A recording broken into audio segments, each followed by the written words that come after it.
Olá pessoal, a gente vai fazer a solução então completa desse exercício aqui, né, em que o problema está pedindo para a gente determinar uma expressão para a corrente IR de T, ou seja, essa corrente que circula nesse resistor de 30 kΩ, né, tá pedindo uma solução válida para qualquer T, ou seja, a gente tem que achar qual que é o valor dessa corrente, essa função para essa corrente antes de T igual a zero, ou seja, quando essa chave aqui está aberta, e para T maior do que zero quando essa chave aqui, quando esse interruptor ele for fechado. Tá? Então a gente tem que analisar os dois momentos aí. Então a gente começamos aí analisando para T menor do que zero. Né? Então para T menor do que zero, nós temos um circuito equivalente em que temos a fonte aí de 4 volts,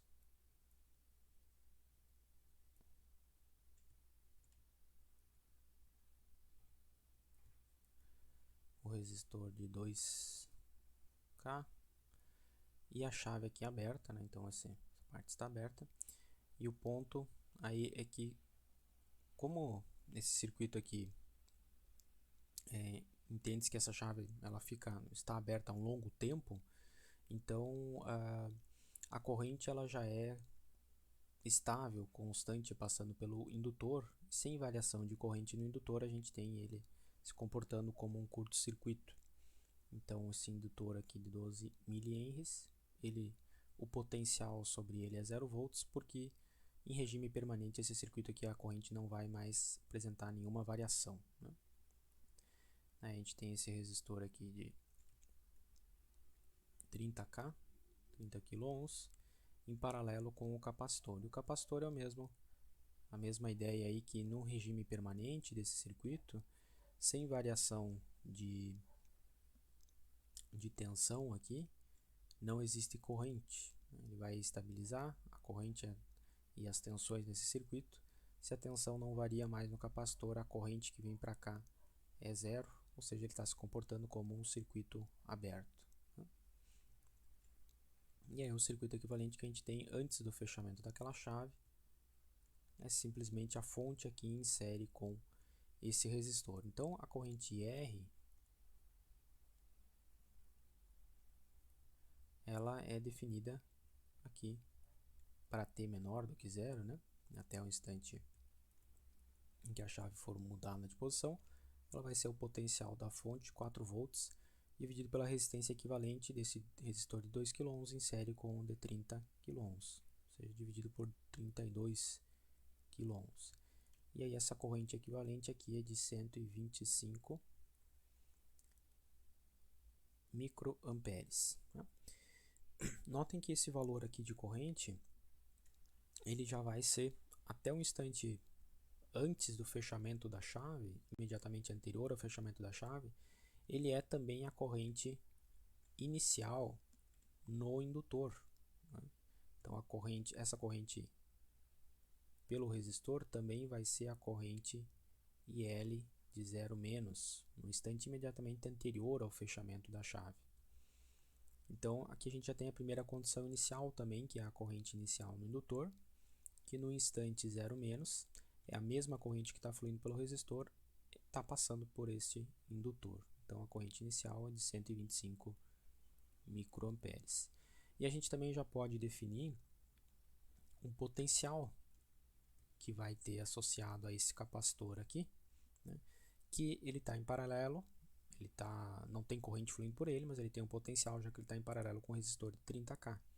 Então o potencial no capacitor também, até o momento imediatamente anterior ao fechamento da chave, é igual ao potencial desse resistor aqui, que é 30 kΩ vezes a corrente de 125 microamperes. Isso aqui dá um potencial então de 3,75 volts. Tá? Então achamos as condições iniciais aí de corrente indutor após o fechamento da chave, né? E corrente e tensão no indutor e no capacitor respectivamente. Beleza? E aí nós também já temos aqui a primeira parte da resposta, quanto que vale a corrente IDT. a corrente dt e R, né, dt, ela é um valor constante de 125 microamperes antes do fechamento da chave, para t menor do que zero. Ela vale isso aqui. Após o fechamento da chave, agora a gente vai analisar então. Depois que fechar essa chave, o circuito equivalente, então, ele muda aí as conexões, né? Então, a gente vai desenhar aqui outro circuito equivalente para t maior do que zero. A gente pode representar aqui, bem, aquela fonte de 4 volts, o que está acontecendo? Está conectada ao resistor de 2K, só que agora a chave ela está fechando um circuito aqui, né? A chave está aqui, ela está fechando um circuito que só a fonte e esse resistor aqui formam uma malha fechada. Então, toda a corrente da fonte ela vai circular apenas por este resistor aqui. E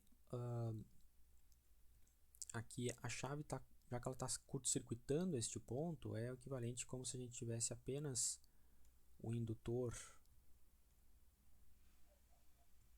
agora ele vai ter variação de corrente, então o potencial vai ser diferente de zero, o resistor e o capacitor.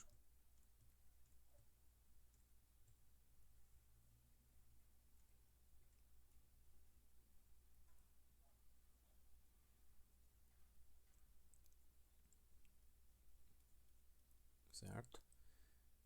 E aqui aquela corrente inicial, então, está fluindo nesse sentido pelo indutor, né? IL0 aqui. Está fluindo nesse sentido. Essa chave fechada, ela acaba desconectando. Não tem mais nenhum caminho fechado que ligue essa fonte aos elementos passivos aqui. Então, esse circuito, para t maior do que zero, essa fonte aqui ela já não contribui mais, não manda mais nenhuma energia para o circuito. E a gente pode simplesmente redesenhar assim, de maneira rearranjando aqui o indutor, né, para representar ele. Ele está em paralelo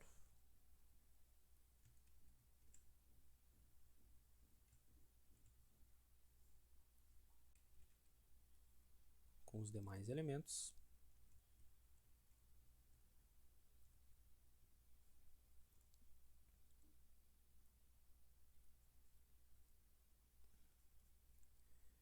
Tem uma corrente inicial fluindo neste sentido aqui, né, que é aquela corrente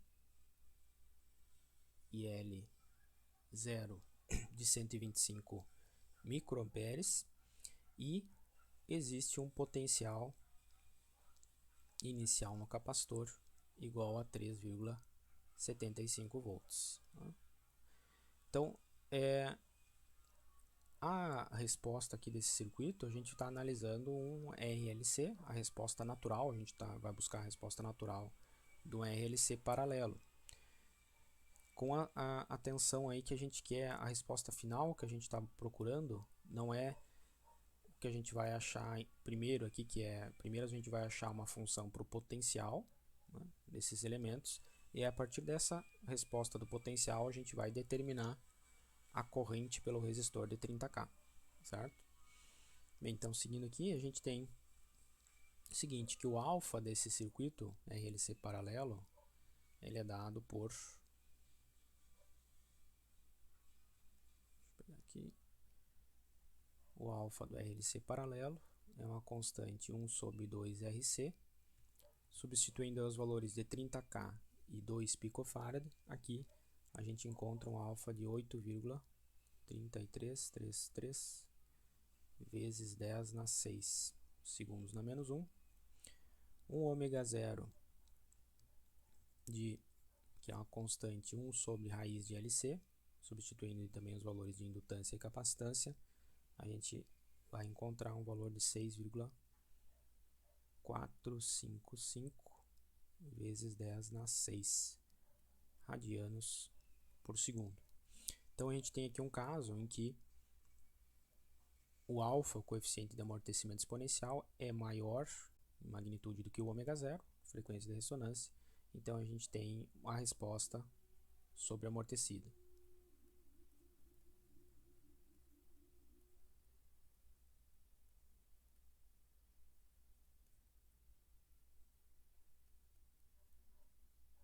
Certo?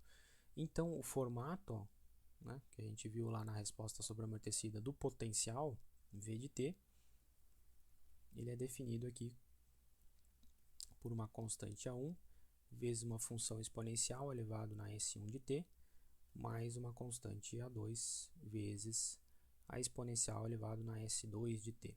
Tá? E aí a gente tem que determinar então S1, S2, que são as frequências complexas, e as constantes A1 e A2 a partir das condições iniciais. Tá?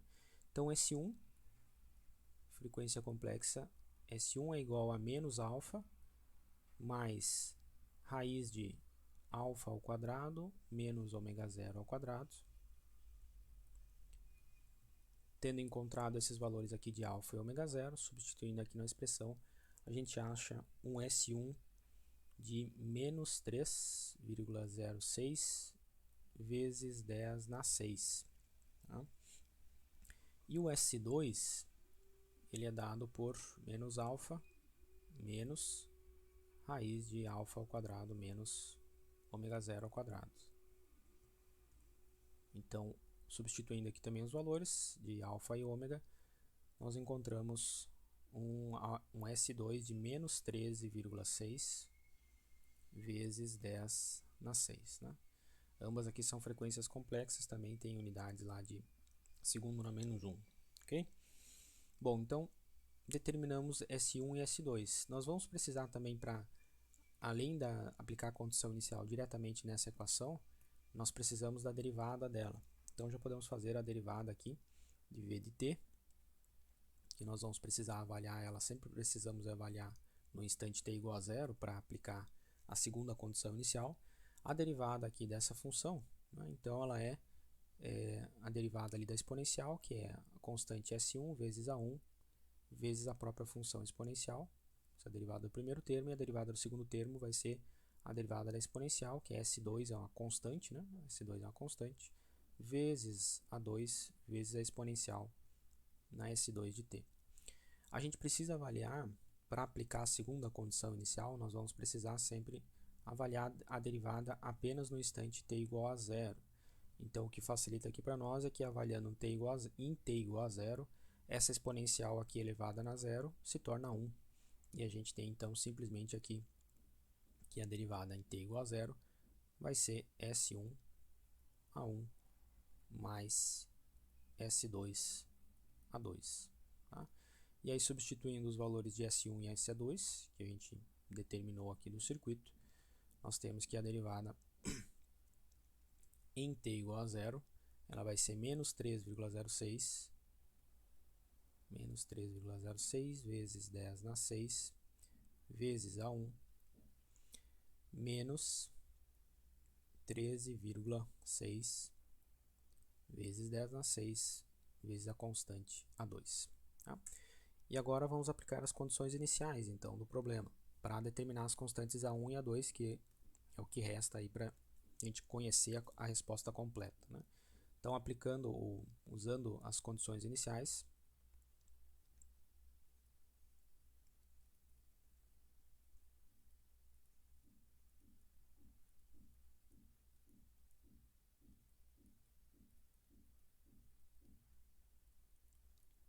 primeiro, nós sabemos que o potencial no capacitor no instante zero, nós calculamos inicialmente que é 3,75 volts, né, lá do circuito,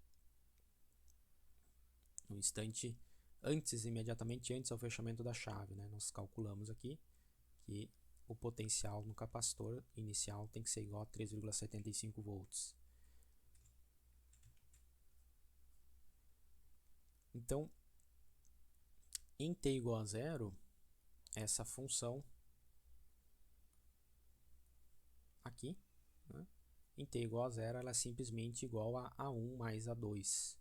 E aí, então, nós temos a primeira equação das condições iniciais, que é a expressão A1 mais A2 tem que ser igual a 3,75. Essa aqui é a primeira equação para a gente determinar o A1 e A2. E a segunda condição inicial que nós devemos aplicar, então, a gente vai usar a lei de Kirchhoff das correntes para esse circuito no instante t igual a zero. Posso escolher, por exemplo, aplicar a lei de Kirchhoff das correntes neste nó aqui superior. Né? Lei de Kirchhoff das correntes para o instante t igual a zero. Em t igual a zero, nós temos a corrente inicial do indutor entrando no nó, uma corrente em R0 indo para o resistor saindo do nó aqui pelo desenho, e vamos assumir também que tem uma corrente IC no instante zero saindo do nó.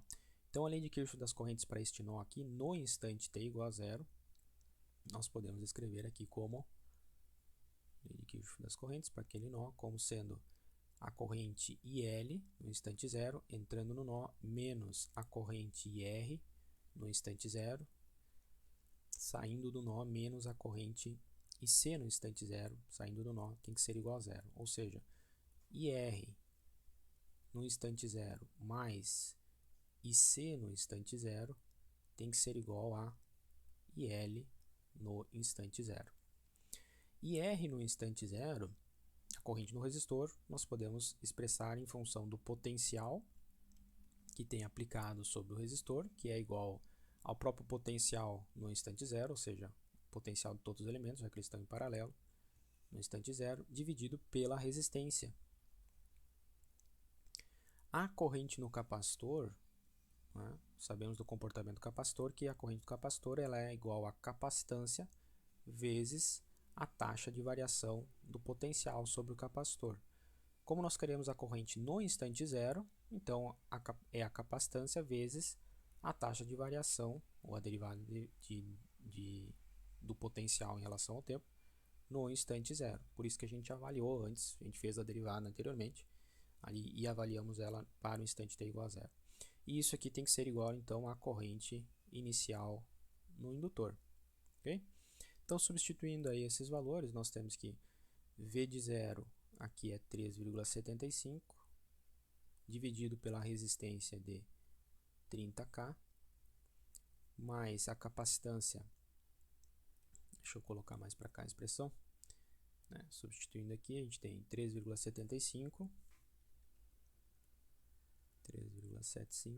sobre a resistência de 30K, mais a capacitância de 2 picofarads, ou seja, 2 vezes 10 dá menos 12, vezes a derivada, a dV de t avaliada no instante t igual a zero, que nós achamos essa expressão aqui. Né? Essa expressão aqui em termos de A1 e A2 para a derivada da tensão no instante t igual a zero.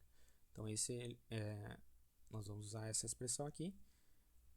A capacitância está multiplicando menos 3,06 vezes 10 na 6 vezes A1, menos 13,6 vezes 10 na 6 A2. Tá? Tudo isso aqui é a expressão aqui para a derivada dV de t no instante t igual a zero.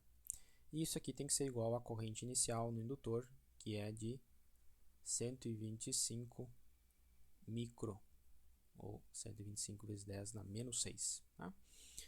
E aí, se a gente, ó, nessa situação aqui, a gente tem que exatamente esse valor aqui da corrente inicial no resistor é igual à corrente inicial no instante t igual a zero, a corrente no indutor, né? 3,75 dividido por 30K é a própria corrente, igual à corrente que está passando pelo indutor, né? Ou seja, toda a corrente inicial no instante zero que está saindo do indutor, ela está indo para o resistor.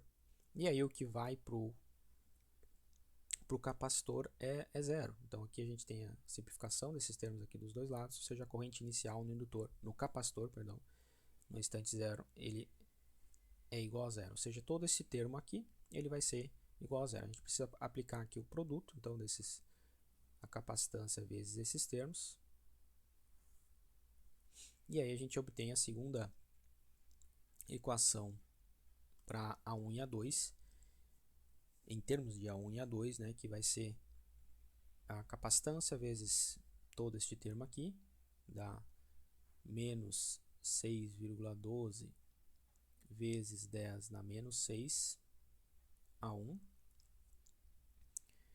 menos 27,2 vezes 10 na menos 6 a 2. E isso aqui tem que ser igual a zero. E aí essa aqui é a segunda equação dos coeficientes A1 e A2 para a gente achar, montar esse sistema aqui e achar os valores de A1 e A2. Então dessas duas equações aqui, né, duas incógnitas que são A1 e A2 e duas equações, a gente resolve aí por substituição de variável, pode isolar o A1 e A2 aqui ou fazer escalonamento desse sisteminha. E a gente vai encontrar então os valores das constantes A1 igual a 4,8387 e a constante A2 igual a menos 1,0887. Então, a solução do potencial nesse circuito, ela fica sendo potencial para t maior que zero, a função potencial para t maior que zero é igual a constante A1, aqui é 4,8387 vezes a exponencial elevado na menos 3,06 vezes 10 na 6t, menos, segundo termo aqui, 1,0887 vezes a exponencial elevado na menos 13,6 vezes 10 na 6t, certo? Este aqui é o potencial em volts para t maior do que zero, certo? Substituindo nessa solução aqui o S1, S2 e o A1 e A2 que nós encontramos, né? Só que o que o problema está pedindo lá é uma expressão para corrente nesse resistor de 30K. Uma vez que a gente conhece aqui, achamos o potencial no capacitor, que vai ser o mesmo potencial depois do fechamento da chave, o mesmo potencial no resistor e no indutor, né, na resposta natural do LC paralelo. Então a corrente no resistor, para ter maior que zero, basta a gente fazer aqui essa função do potencial dividido pela resistência. É a função V de t dividido pela resistência de 30 kΩ, certo? Essa é a corrente no resistor. Então, a função IR de t, para t maior do que zero, a gente vai encontrar aqui dividindo esses coeficientes, 4,83 dividido por 30 kΩ, vai dar 161,29 vezes 10 na menos 6, vezes toda essa exponencial aqui, vezes a função exponencial elevado na menos 3,06 vezes 10 na 6t, menos o segundo termo, 1,08 dividido por 30 kΩ, também vai dar menos 36,29 vezes a exponencial elevado na menos 13,6 vezes 10 na 6t. Okay? E isso aqui, então, como é corrente, nós pegamos potencial, volts, né, e dividimos por ohms aqui da resistência, nós obtemos aqui essa função em corrente, né, tem que ser em amperes, válida para t maior do que zero. Como a gente tem os dois termos aqui, estão multiplicados por 10 na menos 6, opa, aqui, esse termo aqui também, menos 36,29, aqui tem o vezes 10 na menos 6 também, né? Vezes 10 na menos 6, vezes a exponencial, menos 13,6 vezes 10 na 6t, em amperes. Como os dois termos aqui eles estão multiplicados por 10 na menos 6, nós podemos usar aí o equivalente, isso aqui é uma corrente de microamperes, e representar aí a solução final para t maior que zero e RDT em microamperes simplesmente como 161,29 vezes a função exponencial, vezes todo esse termo aqui, menos 36,29 e na menos 13, 10 na 6t microamperes. Então essa solução aqui representa o da, né, a função da corrente em microamperes.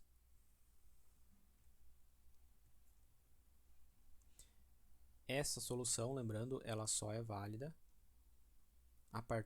após o fechamento daquela chave. Então ela é válida para t maior do que zero.